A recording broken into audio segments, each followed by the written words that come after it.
اعوذ باللہ من الشیطان الرجیم بسم اللہ الرحمن الرحیم اللہم صلی علی محمد وعلی آل محمد۔ مجھے جابر بن سلمہ رضی اللہ عنہ نے خبر دی، انہوں نے کہا کہ رسول اللہ صلی اللہ علیہ وآلہ وسلم اپنا صحابہ کو ہر مباح کام میں استخارہ کرنا سکھاتے تھے، جس طرح آپ قرآن کی صورت سکھاتے تھے۔ آپ فرماتے تھے کہ جب تم میں سے کوئی کسی کام کا قصد کرے تو اسے چاہیے کہ فرض کے سوا 2 رکعت نفل نماز پڑھے، پھر سلام کے بعد یہ دعا کرے: اے اللہ، میں تیرے علم کے طفیل اس کام میں خیریت طلب کرتا ہوں،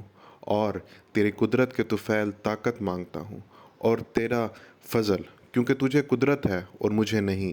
تو جانتا ہے اور میں نہیں جانتا، اور تو غیوب کا بہت جاننے والا ہے۔ اے اللہ، پس اگر تو یہ بات جانتا ہے، اس وقت استخارہ کرنے والے کو اس کام کا نام لینا چاہیے کہ اس کام میں میرے لیے دنیا و آخرت میں بھلائی ہے، یا اس طرح فرمایا کہ میرے دین میں اور گزران میں اور میرے ہر انجام کے اعتبار سے بھلائی ہے، تو اس پر مجھے قادر بنا دے اور میرے لیے اسے آسان کر دے، پھر اس میں میرے لیے برکت عطا فرما۔ اے اللہ،